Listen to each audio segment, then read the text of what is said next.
Bailey, Director of the Hall Centre for the Humanities at KU. The Hall Centre is a founding partner of the Institute for Digital Research in the Humanities, along with the College of Liberal Arts and Sciences and KU Library.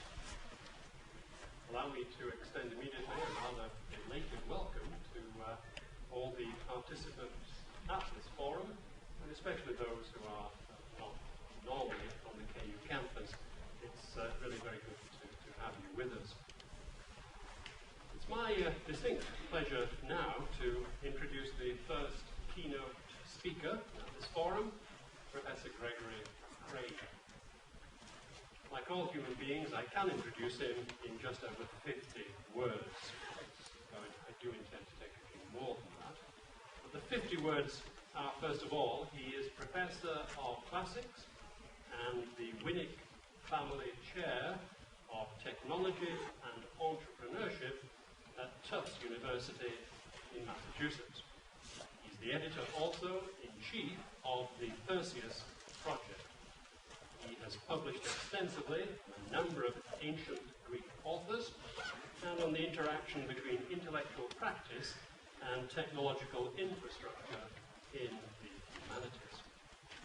Well, those sentences deserve a bit of unpacking, as we tend to say these days. Greg was educated at Harvard in classics, and his first teaching position from 1985 was there also. He joined Tufts in 1992 and became a full professor in 1998. Since 2009, he's been chair of the Department of Classics. Greg has published articles on Greek drama and poetry, a book on the Odyssey, and 2 book-length studies of Greek historian Thucydides. The first, The Blinded Eye, Thucydides and the New Written Word, in 1996. The second, The Ancient Simplicity, Thucydides and the Limits of Political Realism, in 1998. This work in the classics, however, has always been pursued alongside extraordinarily innovative work in digital technology. As early as 1985, he was engaged in planning and development of the Perseus Project, which he now directs as editor-in-chief. He has a ton of articles on the Digital Humanities, conference proceedings, in editions, in the Digital Humanities Quarterly, and in the Journal of Digital Libraries. The Perseus Digital Library is an astonishing achievement, covering the history, literature, and culture of the Greco-Roman world. Its mission is very modest: to make the full record of humanity, linguistic sources, physical artifacts, historical spaces, as intellectually accessible as possible to every human being, regardless of linguistic or cultural background. Google copied us. In recent years, the Perseus Project, has focused upon the 3 most widespread classical languages of the Mediterranean, Greek, Latin, and Arabic. As of fall 2005, I learned, traffic on this site had reached 15 million page views to 500,000 users per month. I can only imagine that these figures have expanded since 2005. But Perseus is not all for Greg. Between 1998 and 2006, he was the PI of a grant from the Digital Library Initiative to study the problems of digital libraries in the humanities. With the rise of Google Books in 2004, he turned to issues that arise when entire libraries become available online. Greg has done more than most, I think, to think through the challenges and the opportunities presented by the rise of vast libraries of digital books, whether it's the Million Book Project at Carnegie Mellon, the Google Print Project, or the Open Content Alliance. He will doubtless draw upon this enormous wealth of experience and achievement to present today's paper, which has just come up on the screen, entitled The Humanities in a Digital Age. Please join me in welcoming Professor Gregory Crane.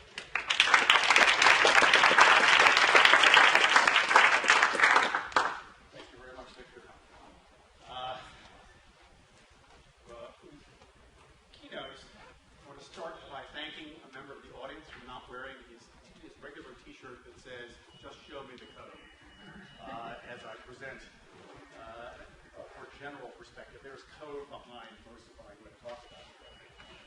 And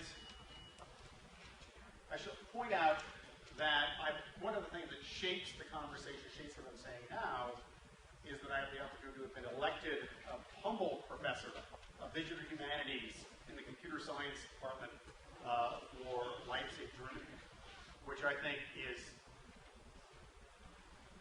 terribly amusing for someone with a degree in classical philology. But if you have a degree in classical philology, Leipzig has a magic to it or a power because it was the great center for publication for quite some time. And I also, just to warn you all, I'm there now to help Europe defend against you all. So it is the Anglo-American, ink, and I know all of our tricks, so I guess I'm being brought over to defend against this. All right, and I have one question, a parochial question that will shape, if not what I say to you at conversations, is that the Humboldt Professorship brings with it a 5-year pile of substantial funding. I discovered I am not a theoretical scientist. I am an experimental scientist. That's a good thing because I got 5 million euros instead of 3.5 million euros. That's 1.5 million euros extra. So tell your friends that philology is an applied science in Germany, or experimental science, I should say. But there's there are immense resources in Europe, especially in Germany. And the question is, what could one do? Not just for the money maybe we have at our disposal, but in helping organize other things. Oh yes, do you need this? You probably need this to record me. I yell. No one ever said I spoke too softly. But set it up. Now I will have to speak softly. Of course. Okay. And so, first question I want to pose is, how do you measure success? You're all in you're probably all in humanist departments or in libraries or in maybe some. Are there any computer scientists here? Yes. Hi there. But I think all of us, or many of us, find ourselves doing something like this. This is a list of rankings for classics PhD programs. It could be a list of rankings for anything. Your golf tournament, whatever, your football team. But a lot of our lives are spent in trying to arrange get higher up in these pecking orders. And each of these things is what you would call an inertial frame of reference. Anyone know what an inertial frame of reference is? It's why when you're moving 500 miles an hour in a plane, your coffee doesn't land in your lap. Everything's moving together in one space.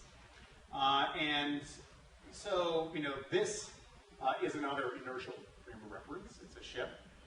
And one could think about that ranking system that we just saw as being equivalent to musical chairs or to rearranging these chairs.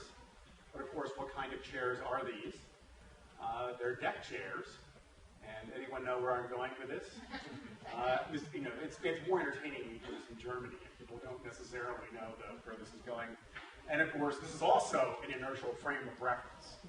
So one of the great challenges, and if you were a non-English speaking audience, this entry is to clarify that. But I think a lot of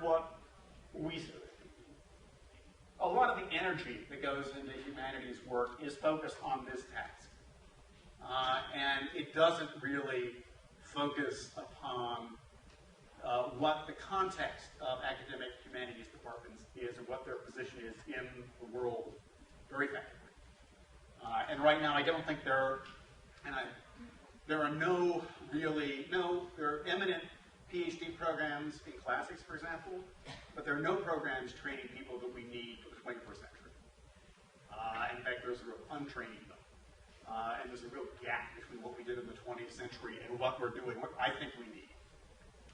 And another way of measuring how you're doing and your respective inertial frame of reference might be here.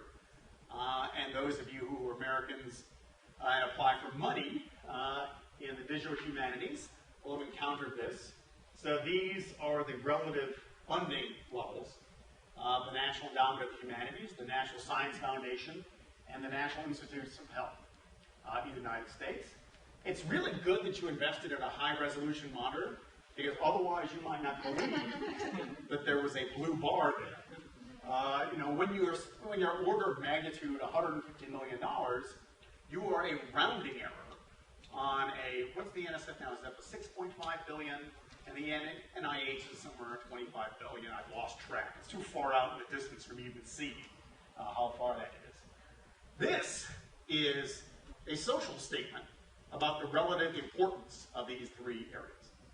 And you could argue it's the bad judgment. You may not like the judgment, but this is a political assignment of resources in the United States of America, saying what the respective contributions of these three areas are to society. So my perspective, not just to raise money, but just as a metric really, is how do you change this? Or are we happy with this? Some people are happy, and that's fine. I'm not. Let me look at another issue. This is an article that I'll talk about a little bit that appeared a couple of years ago in the Boston Globe.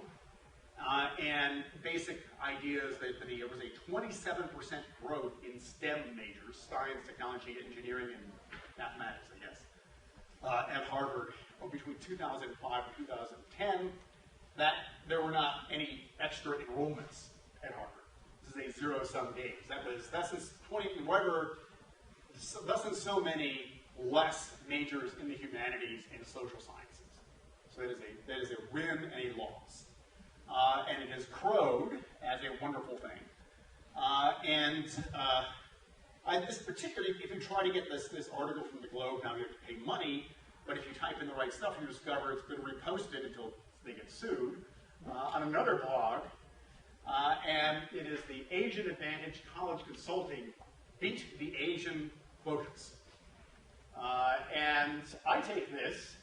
And so, beat the Asian quotas, i.e. there's limits to supposedly how many Asian students are allowed into elite U.S. institutions. And so how do you get around, racist policies? You avoid the humanities and you go to the sciences where merit counts, is the subtext that I take from this. And I'll return to this, but this is an association of the humanities with either ethnic entitlement or ethnic or group assertion, as opposed to something else. So this particular article, which I recommend that you copy this down and actually read it, has a couple of arguments. And one argument is that, well, by a class of 60 chemistry professor, it's all about science and technology now, that's all that matters, which is kind of a self-serving, stupid argument. But there are other interesting arguments. One is that the classes have been reorganized in the sciences, not just to make you feel like you're stupid, or to measure how much you did not learn or how far short you fell someone else's standards, but to pose it in such a way that you actually can do something. And so I love the president of Harvard is quoted as saying, it's not just for sciences and just for scientists, but for people who think about policy. And that's not good enough for this guy. You have to become, if you take Science 1 at Harvard, you're ready to be the president of the United States. It's like, what would you be to make, to be, emperor of the world? It fits well with that particular culture. But it is a mindset which is very different, even if it's the same content. What is it that you get in a class where you're not becoming a professional, but is going to give you something you can understand that is real, and is not just an exam and a grade and that you will either be happy with or not and forget about. But I think the more substantive argument that I want to dwell upon a bit comes this is an example of it. Freshman Drew Simon said the new stem cell major and the research opportunities it bring helped sway him to choose one imperial university over another imperial university. His freshman advisor directed him to the right professors, and even though he had no research experience, By his second semester, he landed a spot in a lab doing cardiovascular research through Massachusetts General Hospital.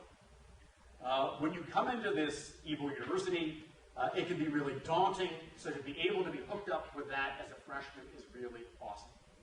This is actually a pretty exciting thing to me. So in other words, you come in at 18, and in your second semester, you are actually participating as part of a team that does something substantial.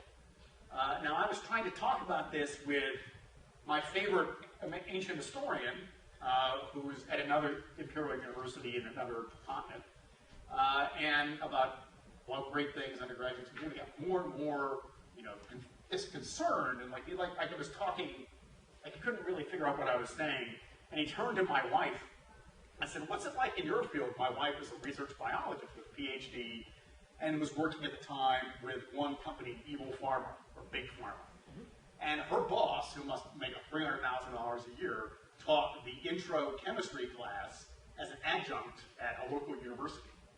And he would take the top five or six students from his class and bring them over to Pfizer, where they would work in research groups. He was cherry picking them. And of course, he taught the class, he loved to teach the class. He got paid, what they paid him was probably less than he would make, drinking coffee in terms of time. But he also brought in these bright people, and I would drive them to company picnics and so on in the summertime. And they were not Xeroxing articles or doing menial labor. These guys, rising sophomore, knew what they were doing. So it's a very different culture. And if you think this is just irrelevant because, these guys aren't really, this is a different world here. This is really a culture, that's much more pervasive. So if you try to get a National Science Foundation graduate fellowship, and that's really kind of what you want to get in the sciences, then the letter that writers are supposed to, or the panelists, I should say, have to judge on intellectual merit and broader impact. All NSF proposals are evaluated on these two methods. And so they said, what does this mean for graduate students, people who want to go to graduate school? Panelists may consider the following with respect to the intellectual merit criterion: the strength of the academic record, so on and so forth, the proposed plan of research, the description of previous research experience. Think about that. Description of previous research experience. That doesn't mean term papers. And or publication and presentation, references, and the appropriateness of the choice of institution relative to the proposed plan for graduate education and research. And then letter writers are specifically asked to comment on the following. The intellectual merit criteria includes demonstrated intellectual ability and other accepted requisites for scholarly scientific studies, such as the ability to, 1, plan and conduct research, 2, work as a member of a team as well as independently, and 3, interpret and communicate research findings. Now, of course, we're all humanists, and we resist the temptation to be forced to be just like the cave in and be like those scientists who are reductive positivists and don't really appreciate the complex things we appreciate. Except I don't see any of that there. Does anyone see anything there that we shouldn't aspire to? How many people with an A average in an English program or history program would have a competitive application for this on these criteria? Would be trained to be competitive according to these criteria? I mean, there'll be some, but this is not, we still do single author publications, and our students, you write papers and by yourself because nobody else can understand them, within, a 2 hours drive. So this is really, I think, a challenge. And I think that the digital technologies at our disposal are interesting because they are a catalyst for a reorganization of intellectual labor and community that allows us to think in these terms in a way that we could not in print culture. And we're trying, but that requires, it's not a question of using technology to write more articles that no one but your tenure committee will ever read. It is about doing something else, whatever, and we'll talk about what that else is.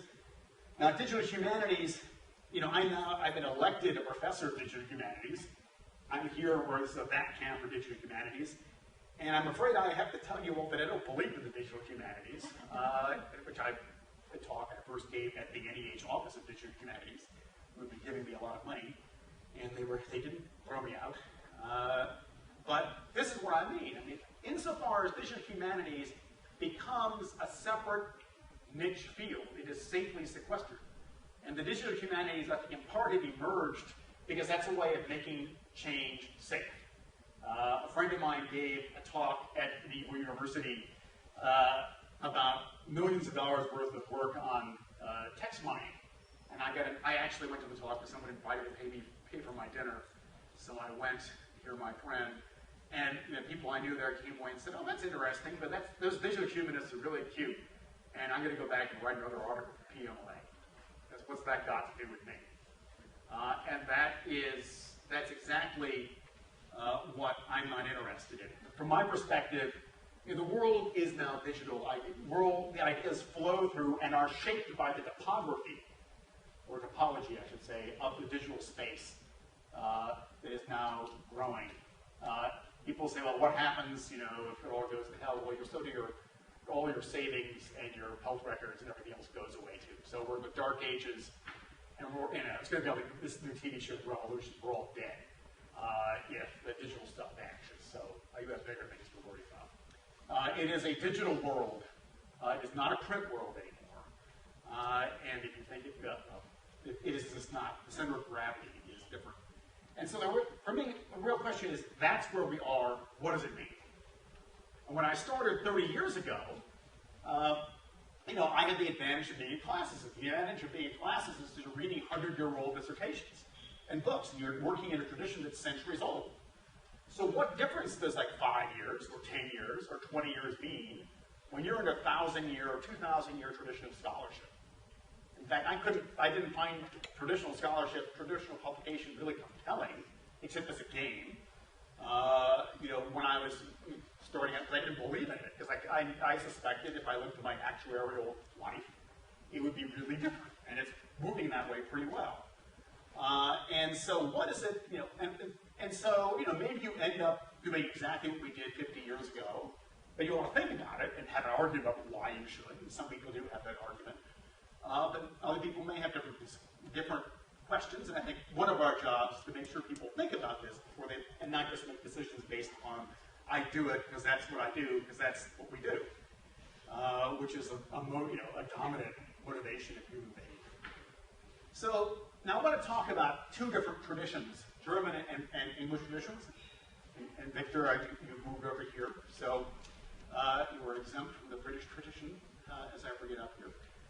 And so American universities are really founded as much as possible, and much of the best parts of them are derived from the German tradition. And so for me, the real beginning of German-American history isn't 1917.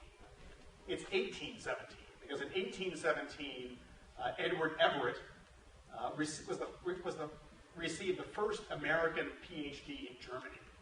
And he was not the last. Americans went past England to Germany to learn how to organize universities. And this guy, Wilhelm von Humboldt, who was the brother of Alexander von Humboldt, after whom this professorship I've been elected to is named, largely invents the university in Berlin in the early part of the 19th century. And here's a quote from a thing that was unpublished at the time. The instructor is not there to serve the student. Rather, both student and instructor are there to serve Wissenschaft.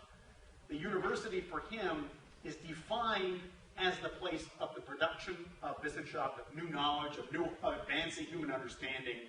It is not a positivistic, finished view of knowledge. He explicitly says it can never be finished. Then it's dead. The school, for him, is the place that gives you received wisdom. The school would be where you learn organic chemistry, or where you learn Greek. And the university is where you take that knowledge and you carry it further. So it's a very sharp distinction in his mind, and it's a beautiful vision of collaboration. People are working together. No one can do anything by themselves completely, and they work together not just sort of making up for each other's weaknesses, but by inspiring each other.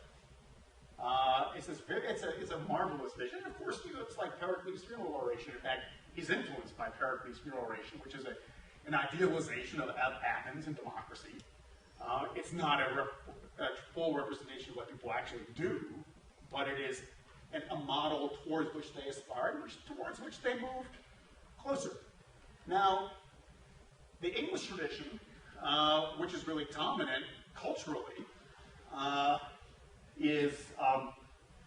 might be, you can also do wonderful quotes. Here's from a book called Classical Learning and Classical Scholarship by a guy named John William Donaldson in 1856.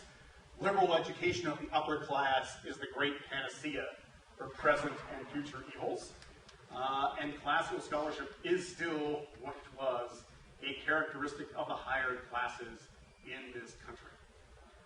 This is a wonderful book to read at greater length, in part because it actually gives you the document that talks about how you really need to be, how if you're good at Greek and Latin verse composition, then you can go, impose your will upon the Indian subcontinent. And thus, the civil service exams that get you into the John Company and imperial privilege should be based on Greek and Latin, as indeed they were. So our sort of sullied past coming out, and there's a whole section in this book attacking German scholarship and saying, speaking of the two great German scholars, that they're not really appropriate to be described because they're almost Englishmen. And scholarship, learned writers tend to become learned later on, but they're always, if they lack scholarship, they're just hacks. And scholarship involves being able to have a perfect command of idiom, and you can find it, for example, in classics by being able to do great verse composition. And the Germans he mentioned are much acclaimed in Germany, but they would not pass the fifth form in Eden if they were here. And thus, because they didn't start when they were 8, all of their learned discourse means nothing. So you see, this is a tradition in which education is about class formation. And education is about both acquiring skills, but also acquiring a set of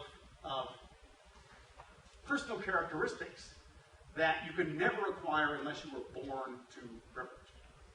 And I had the pleasure of talking about this at Yale last week, which in the Oxford-influenced pseudo-Gothic architecture, where you really have, it's all about elite principle. And it's a process, a tradition alive and well in this country. My son had the bad manners to get into one of the imperial universities. He could have gone to Tufts, which is about 25 or 30, floats around there for $0. Instead, Dad is sending him to Imperial University for $54,000 a year, whatever it is. Instead, precisely because of the way the world works. You have the privilege, those of you who are at KU and those of you who are at state schools, at being in institutions which are structurally designed to advance society in a way that the private universities like Tufts or the Imperial universities cannot. So the question is, where do we stand? Where do the humanities stand? This is all relevant to the digital humanities. The technology is just changes space. It changes the physics model in which you move. So let me start by saying, what are your goals?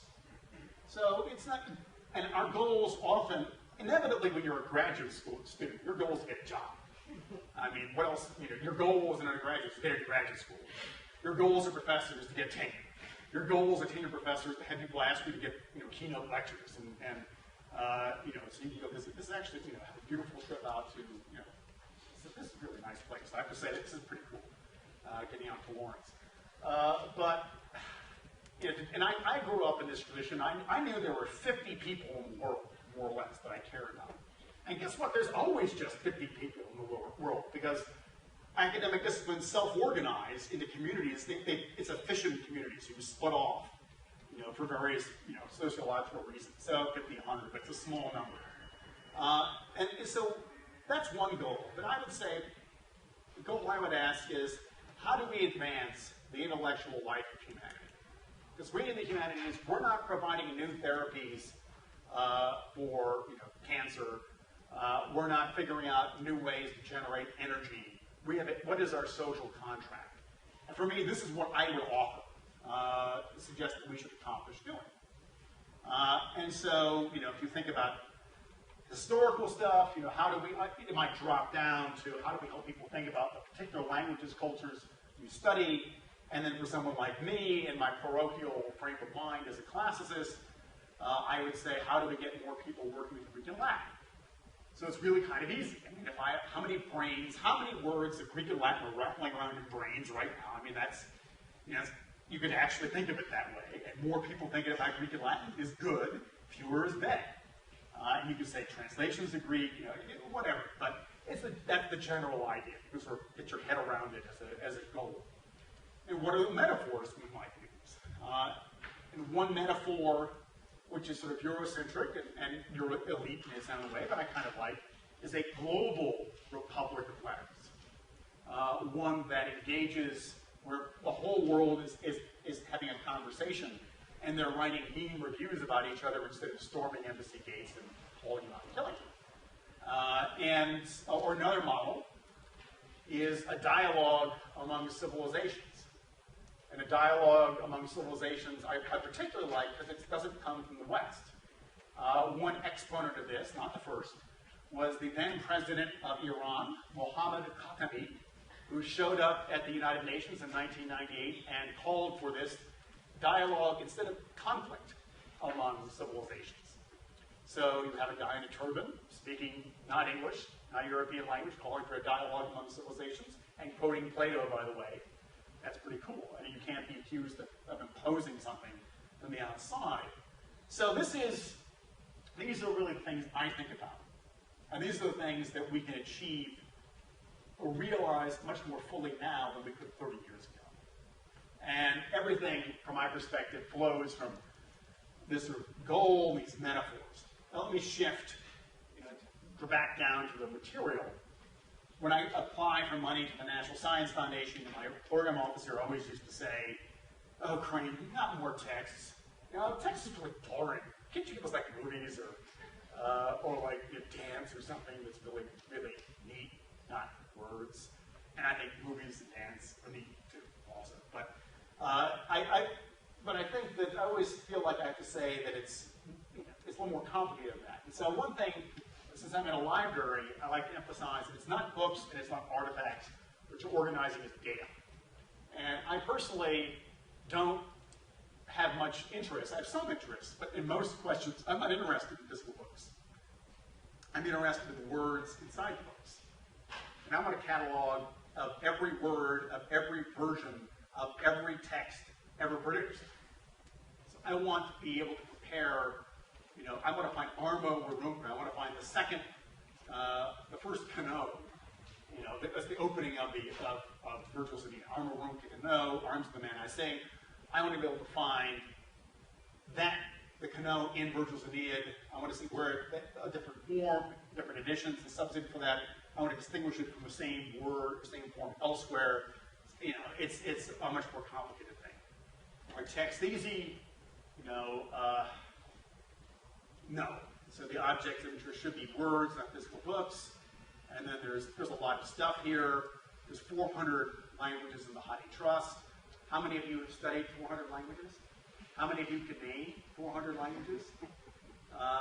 You have language is the great barrier. Not space. You can be dropped anywhere on Earth in 24 hours. Getting into fluency in a language has not changed a lot. Whatever the Rosetta Stone people might want to tell you. It ain't easy. And so we have a lot of text-bearing objects that need to be thought about, and their inscriptions and manuscripts, and they're on objects and in critical editions and all sorts of cool things. We have interesting ideas of books or texts that show up in multiple versions that need to be compared and collated automatically so we can trace the transmission of ideas. And we've made really rapid progress in what I would call physical access. And I'll give you an example. What is physical access? Here's the digital Walters, which should always get big points for for abandoning the desire to impose upon you their wonderful front end. And by instead focusing on giving you data with which you can build lots of front ends and making it available under a Creative Commons license. So here's just a random example of one of their manuscripts that they digitized with NEH support. And it's an Arabic manuscript on logic. And you get super high resolution images of which this is a perfect representation. But even at this resolution, you can make out every significant stroke and mark on that page. And there it is, everything that you would need to read, this, all of the visual information is there. And who among you, who would like to translate? It's like my Greek class, translate. Would you please begin? I mean, how many of you, given physical access, would be able to take a classical Arabic text from whatever, the 12th century on logic, and be able to make sense of it? So this is a complete solution to physical access with respect to the problem of reading. And it is no solution whatsoever to the problem of intellectual access, which is, okay, now what? This is the great challenge and opportunity that we face. And this is what has completely changed the topology of the intellectual world. Because instead of this being in a special collection, instead of this being somewhere where if you were nice and they liked you, and you came with a letter, they would let you in and look at it. This is available for public download and repurposing by anyone. So physical access and so on. This is a new universe. Here's another example. This is a Homer manuscript. And this is, again, one of my favorite projects because I completely misestimated its importance. It started about 10 years ago. My thesis advisor, Greg Naj, who's a lot smarter than me, which is why he was my thesis advisor, said he was going to get this manuscript of Homer published. I remember thinking, great. The text of Homer isn't going to change. I mean, the stuff I interpret isn't going to really be affected by this. And besides, we don't even teach paleography anymore. So this is like not cool. I mean, we're working on narratology now. What about subaltern studies? Can we do something really interesting and not this snoozy stuff? And, he didn't listen to me. Of course, I didn't tell him that. I just thought that and kept a respectful silence. And they spent a lot of money and a lot of time scanning this manuscript in Venice. This is a lousy representation of it. The images are on a Creative Commons license and tremendous resolution, multi-spectral scanning. You can see more on those images than you can see, unless you had a loop and perfect light in the Marzion. If it's visible on the page, it's visible on these images. But the question is, how do you read this? And this is the text of Homer. And the rest of this are commentaries. This is a 10th century manuscript, and this is a 10th century summary of like 1,500 years of scholarship in Byzantine Greek, in weird script. So even if you read Byzantine Greek, it's full of abbreviations. It's very hard to read this. I couldn't read it. And now what we started to find were transcriptions. So this is a visualization of a TEI transcription. Part of that last page, but you can see the colors representing different classes of annotation. And this was done by undergraduates. And these manuscripts are being edited now by undergraduates at the College of the Holy Cross, Furman University in South Carolina, Holy Cross is in Worcester, and University of Houston. And these are not people who went to Exeter or Andover, and elite Northeastern schools who dominated Ivy League classics departments. These are people with much more general backgrounds. And what they're doing, this is kind of like watching Allie Reisman, my neighbor, our neighbor in Boston, in the Olympics, and watching her run around and win gold medals as a female gymnast. It's impossible. And this is not humanly possible. They're not only dealing with stuff that graduate students we might have allowed graduate students to do paleography, but they're understanding Byzantine scholiastic Greek. Normally they can't even read Homer. But what has happened has been that they have realized that they are able to contribute new data on their own with their name attached to it, or name attached to it or not, to serve humanity. Now, they don't have to nobody thinks this is a cure to cancer. But this is a real contribution to human understanding. It is substantial. It is non-zero. And is something which is a challenge to them. And so when I get depressed as a classicist, which is probably like every other day, but on Fridays when I have a chance, I drive an hour from Boston, from Medford, where Tufts is, to Worcester, to see the Holy Cross Documents and Manuscripts Club assemble for 2 hours and edit Greek manuscripts.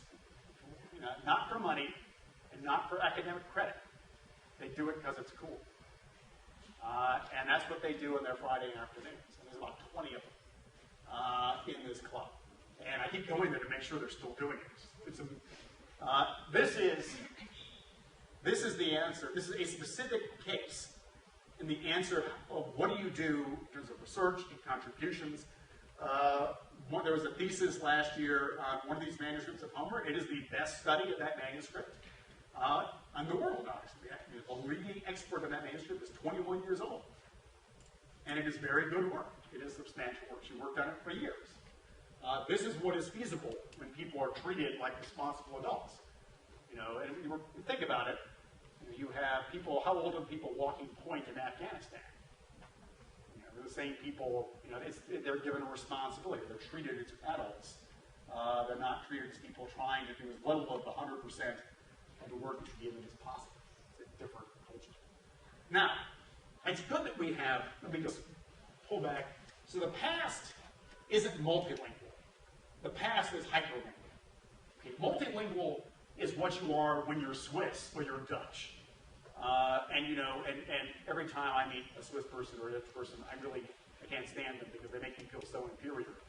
Because they're speaking perfect English, and then they're speaking perfect French, and they're speaking perfect something else. And they have all these languages. But even the Dutch and the French, and the Swiss and such like have to give up here.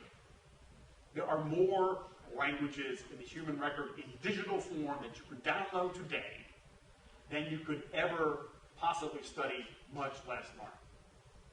How do you study? How do we think about the human record when our brains are not capable of processing all the data in isolation? And in a way, it was one thing in the old days, you worked in class with Chinese in China, you worked in class with Greek here, you just ignored each other or dismissed each other insofar as you thought about each other. And so I think we're really, I think we get to discover a new world, this is a map in the Marziano, a big one as you can see, by a guy named Fra Mauro, and it's behind curtains on a stairway, I have read. And in fact, if you look at slightly more comprehensible version of it, this map is actually a flipped upside down version of that, because here south is on the top. So here north is on the top, so you can recognize it. But this is a map produced by a monk or a cleric from Mauro in Venice about 1450. And it has all the place names in Marco Polo are in here, among other things. This is a summary or an overview of the world as seen at sort of a critical point. There's Europe, and there's Africa, and the Arabian Peninsula, and India, and so on. You get a pretty reasonable approximation of the Eurasian landmass. And this is a world that is, as far as I'm concerned, it is unknown. And the discovery of the New World is, you may think of the New World as being discovered 40 years later. This is a new world because no one's ever really looked at it. We've looked at lampposts, the light under various linguistic lampposts in isolation. But the great challenge that we face is seeing all this as a huge system of interacting cultures, and to understand the flows, not only of material, but of intellectual processes across this space over thousands of years. And that has been, people have written world histories. It's not, strictly speaking, intractable, but we can think about it at a level that is qualitatively different.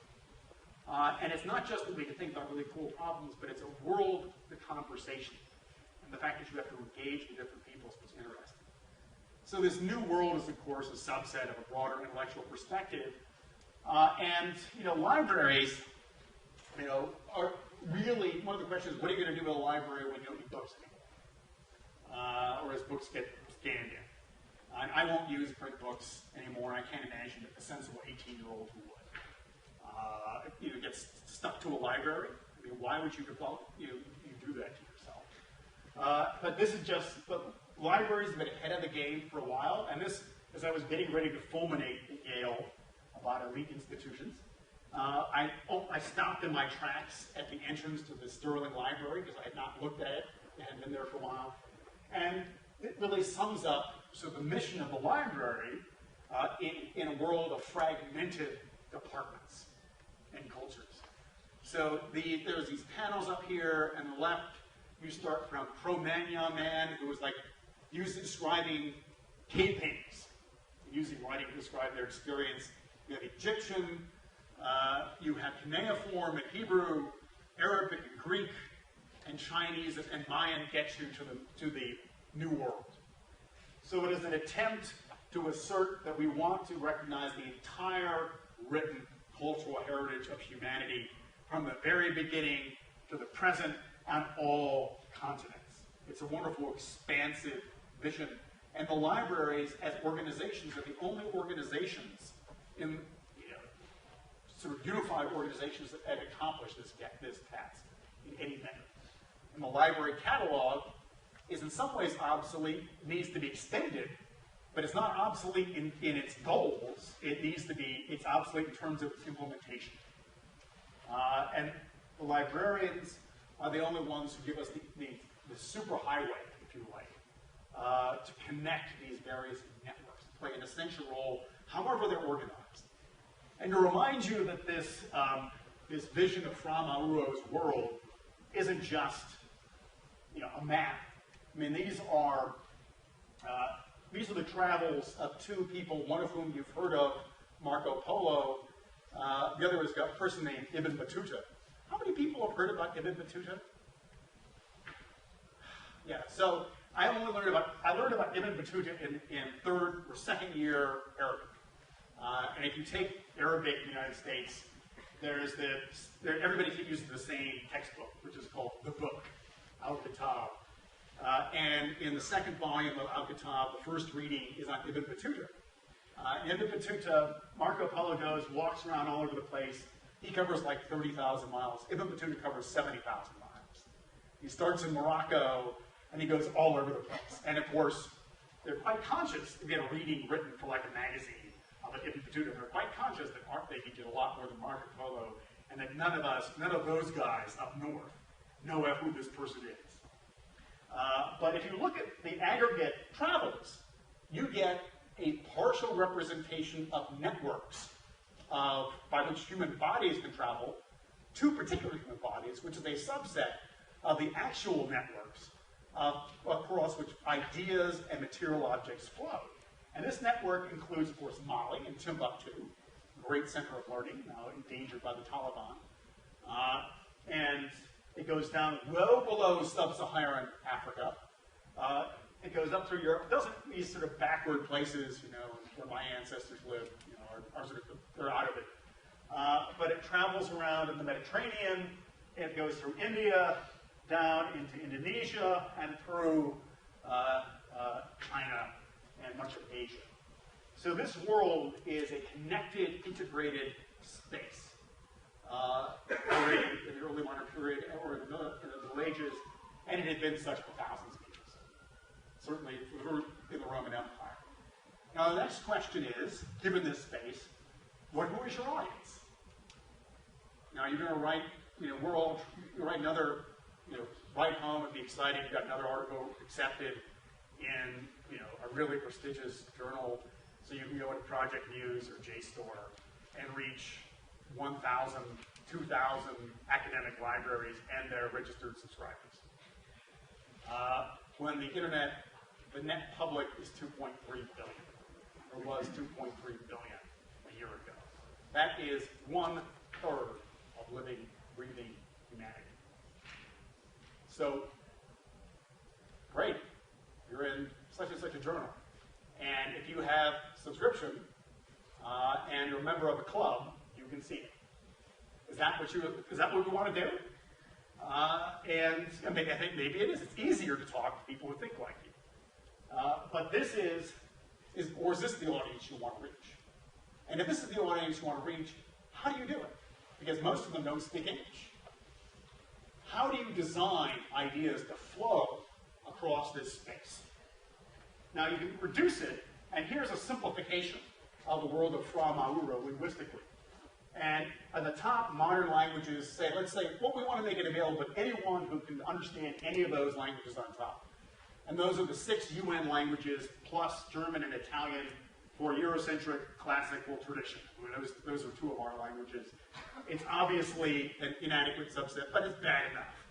I mean, those of you who can read all 8 of those, I don't want to talk to you. They're just too depressing. And then here are about 20 historical languages, and some of them are kind of sort of portmanteau languages like Egyptian, hieroglyphics, Coptic. It's a lot of different Egyptians there, Persian. Again, so that the idea is you should be able to get from any one of these languages into any of those languages on top. That's the goal. So that if you make it as a modern, to understand what those 8 modern languages, any one, you can deal with all of this material down here. Or put another way, start with pick your film, your popular representation. I actually taught this movie last year, and it was much better than I thought it was going to be. It was, movie bombed in the U.S. because 18 to 25-year-old males for whom it was demographically targeted can't deal seeing 2 guys smooching, over the course of the movie, I think. But it's a very interesting film. It did really well outside the U.S. But how do you start here? Or maybe here? That is the Chinese Wikipedia page for Alexander the Great, which you might go to after seeing the Chinese version of the movie. And get from here and say, I'm interested in this, to the primary sources. And I don't mean somebody's translation, though that may be useful. But into the primary sources, you may be watching a movie about classical China. You want to get into classical Chinese sources. How would you get into it? And be able to work with the sources and know that, maybe you couldn't do it immediately yet, but you would be able to do it if you really wanted to. That's the engineering problem. That's the intellectual problem. It's both one and the same. Now here I have to turn, I was mentioned I wrote a book on the Odyssey, and one goes to Homer often to think about whether you have clever ways of addressing modern issues, and often you get, as my Straussian friends point out, wisdom from Homer, and when I turn to Homer, this is the response that I get at this particular quandary. Nice cultural allusion there. But it's not an easy task. But that's really cool. Now, how do you think about addressing this? Well, you've got to get labor. Where does your labor come from? Well, first of all, there are clever systems. So, computational linguistic services, we don't have, you can always say, well, in Star Trek, they have the universal translator. And Robbie the Robot, even 10 years before Star Trek, he could translate anything. Or what is it, 2,565 languages or something. And so we don't have fluent machine translation. But we have tools such that you could take a text in a language that you never studied and give it a translation, syntactic analysis, morphological lookup, dictionary, you could figure out every word in that text if you wanted to. People do it with popular music all the time. They just don't think of that as being scholarly. You need advanced researchers, of course, but there aren't that many of us in the world. You need library professionals. Again, and you always think that, because what defines for me a library professional is the thinking across disciplines, is not being content to go deep down into your field and does not see the differences, the similarities with other people, but to say, well, my editing is completely different from your editing because I'm doing Greek inscriptions, you're doing Latin inscriptions, something that wouldn't actually say that, but something like that. But that's, even with all these 3, that's not enough. The automated systems, clever systems get you, allow you to do some stuff, but this is not adequate. If you're going to deal with billions of words, we already got 1 billion words of Latin identified. We were working with 10 million words effectively 20 years ago. Go to 1 billion words, this would be like 10 billion words when we're done. You cannot, this is not adequate. You have to look also for citizen scholars, and Wikipedia is certainly far more important than anything that any humanist has done in the last 50 years, because it's a new form of intellectual production. And everybody makes fun of it. It's like the low classical library classes. Everybody insult it and then use it. You can go back and we're not even thinking about the contradiction. And then the group that I will just finish in my few minutes of trying to quickly talk about most relevant, go back to the beginning of this, student research and a lab culture. In a lab culture, by that I mean a culture in which everyone has a job, everyone is contributing, the tasks are graded, and you may start off bottle washing, like an apprentice to a painter, but you work your way up rapidly according to your merit and your energy into more and more demanding tasks. And you're constantly doing something visible and substantive and important in a larger network of tasks. Now, where does this, are people actually going to spend a lot of time on ridiculous artificial things like Greek? Who would ever spend time on that? No one works like that. But I got this figure here from one of my favorite books of the last year, Jane McGonigal's Reality is Broken, about gaming. And this is a figure, this is from a blog in 2008.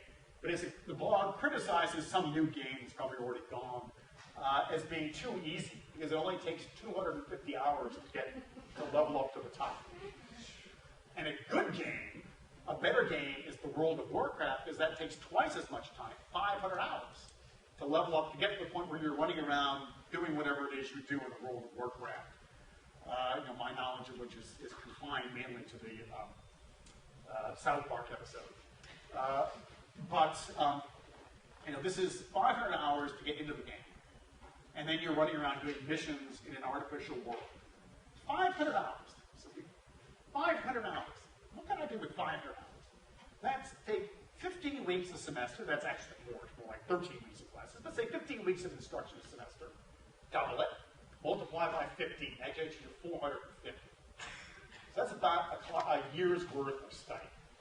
Now, the 15 hours that my students spend, most of the time they're sitting and they're doing what you're doing now, which is thinking like, am I going to go to dinner with the group, or am I going to go to this other cool place I saw? What am I going to watch tonight on TV? They're thinking about something else. Or they're in an assignment and they're staring at their computer and thinking, am I going to do this? They're thinking about something else. And this is 500 hours of playing the World of Warcraft is 500 hours of a completely engaged, brain on fire activity. You give me 500 hours of brain activity like that in Sanskrit, in classical Arabic, classical Chinese, Greek, Latin, I'll give you somebody who has the core of that language cold, and will defy your expectations of what you think an undergraduate is going to do. And yet this is, but of course that's not possible. They're lazy. No. Scholarship is a game. That's a game. How do you align the game of scholarship with the way the brain is organized? And if you think, and by the way, if you think these figures are fake, here's the Nielsen surveys for how much time people spend on games. So, that's just a little more than a blog. Money is involved there, so it's probably more trustworthy. Okay, moving quickly, I've talked too long already. Just what resources you have for historical languages in the U.S. People don't study a lot of languages in this country. There are only 11 historical languages with reported enrollments of more than 50 in the United States. These are MLA statistics that I analyzed. I was shocked, actually. Because I've always been privileged to be at fancy schmancy places. And if you look at this more closely, you see it is the Renaissance Big Three still dominates this set. You get more than 3/4 of all language enrollments are Greek or Latin, and you put in Biblical Hebrew, you got 96%. 96%. I mean, or put it this way, if you plot language enrollments in a graph, Latin, Greek, Biblical Hebrew, and you go down to the hundreds. There's a 1,300 figure here. That figure of 1,300, that's Greek and Latin, where they haven't distinguished. So you go from 30,000, 20,000, 13,000 to 400 is the next data point. That's essentially a drop of 2 orders of magnitude. So, this is not a curve. This is a crash. This is where you take a bowling ball and you roll it off the top of a building and it falls. This is not natural. And this reflects the economics of intellectual life. And this was a friend of mine said this. And this is a pure mathematician. It was in a conversation and it came out. And of course, this is a very cultivated man. He doesn't really mean what he said. He laughed about it when we talked about it. But this is if you're allocating finite resources and you have only so many, you have money. People are paying money to come in. You have to pay salaries. And you can't pay everybody. And you have to staff classes. You can't have a bunch of 5-person classes. It just doesn't scale. So this is the equivalent of saying I can only store books in my bookstore that sell 5 copies a year, or the units of sales. This is a brick and mortar business plan. And of course, we all know the same person. When I talked about it, really, if you have 5 people who want to study Coptic, you should call the newspaper. You should write the governor and go to the state legislature and have a parade and say, look, we have achieved our deepest goal of stirring intellectual curiosity and a passion to learn. And we succeeded. This is, and instead, because of the economics of the situation, you have to say, no. And so you destroy learning. And in fact, we know from crass commercialism, from the long tail, from iTunes, from Amazon, from Netflix, that in fact, human interest it follows a curve, a long tail. And that if your inventory is cheap, if you can have all the books you want, your brick and mortar bookstore just has bestsellers and tails off. In fact, this doesn't show the contrast well, but half of the volume of sales are way out here under this long, the tail of this long curve, this long tail, in this area in here. So this is how human interest, this is how language learning would be. If people could really study what they wanted to study, they would study languages distributed like that. Just because that's the way human interest is established, it wouldn't look like this. And this is an artifact of the way we organize life. So we joke about MOOCs, MOOCs have landed. This is what they can address. It's not about, right now they have a really hideous, scandalous, use by, meretricious use of academic institutions as brand names, and having second-class brand names attached to, academic, distinguishing the first-class students from the rubes who are going to pay nothing or do get the second-class branding. It's very disturbing. But the real attraction is going to be here, addressing this long tail of human interest and allowing anyone anywhere. So if you have, if you're a member of an academic consortium, I don't think you're here. You're not a CIC member here, are you? Or you must be a member of something else, where you have, there's a bunch of schools, and you can share credit and do courses at distance. If you have 5 schools, each of whom have 5 people who want to do topic, you've got 25 people. You've got plenty of students. And that's the upside of thinking in a distributed fashion. So, quickly wrapping up a bunch of points. I'm going to go through a bunch of slides. If you are subject to having seizures or flashing things in front of you, you might want to avert your eyes.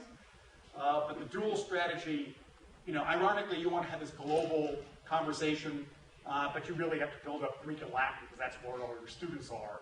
But when you build up Greek and Latin, you really have to do it with the idea that it's got to be general, that it's going to be used immediately for Sanskrit, classical Chinese, and so on. Greek and Latin are worth starting with because there's a lot of free data, and the Greco-Roman world is, in fact, spreads across this, bridges a bunch of gaps, and I won't even talk about my favorite classics department, which is the Pissima di Rosada Unania Latinia, which is the Department of Greek and Latin Studies at the University of Cairo, with 100 people in advanced Greek or intermediate Greek, which is more than any U.S. institution. And you need to have a system that supports sort of a virtuous cycle of learning and contribution. Learning while you learn and you contribute to research at once. That's a whole other talk. Language is transparent in ways it wasn't. And I'm going to flash through a bunch of really cool things where the idea is you could study languages that you haven't, you read language you haven't studied. Here's a text of Aristotle in Greek and an Arabic translation. And it was aligned, organized by a class where half the students studied Greek, half studied Arabic, and nobody had studied both. Well, one student had studied both, but most hadn't. And as their midterm exam, they had to align the language they knew to an English translation, and the step 2 was align the language you know to the other language, so Greek to Arabic, and tell me how they relate. And give me an analysis of what the relation, of which of the 3 translations is closest. They could all do it. And they generated data that we can publish. So how do you keep score? All sorts of things you can do, but I want to jump to this. So essentially, a whole section of this talk would be a second talk about learning languages and contributing data that's useful, and then contributing data after you've learned a certain amount of gamification. Basically, education becomes quickly an exercise in contributing and then conducting your own research. And you shift away from the need to rely upon letter grades, which are kind of problematic. They assume that they assume all A's mean the same, which they don't. And then you depend upon written letters to make up for that, and they're problematic too. And then you depend upon branding. And what happens if, in fact, what you produce as you graduate isn't a transcript from a brand, a commodified institutional name, but a machine-actionable, publicly visible portfolio of your achievements, demonstrating what you've accomplished, what you've learned, and what you've produced. And that's the metric, where, in fact, it doesn't, So what does that do? What are the implications of that for academic hierarchies? And so here are some examples of contributions I'm going to skip through very quickly. And just go, what are the implications for academic hierarchies if or as e-portfolios increasingly document what students have accomplished and contributed? And we're looking here at what is a radically new and deeply traditional form of education. And this is for classics, complete revolution. And it's so new, it goes back, as I said, to my guy, Willy, in 1809, the Prussian aristocrat. He hadn't quite gotten to race, class, and gender, but at least he was beyond, color, nationality, and religion. So we have an opportunity to realize the attractive vision of a research university within the humanities because of the reorganization of intellectual space caused by digital collections and digital services. And that's what's interesting, not that we can write more articles for JSTOR, not to crack on JSTOR. And what we can accomplish is a dialogue among civilizations. And that doesn't mean people learn English and they come here and they go to Starbucks. It means they're sitting in the holy city of Qom and wearing their turbans, their black turbans to indicate that they are descendants of the prophet, and they're speaking in Persian. And they are talking about Plato.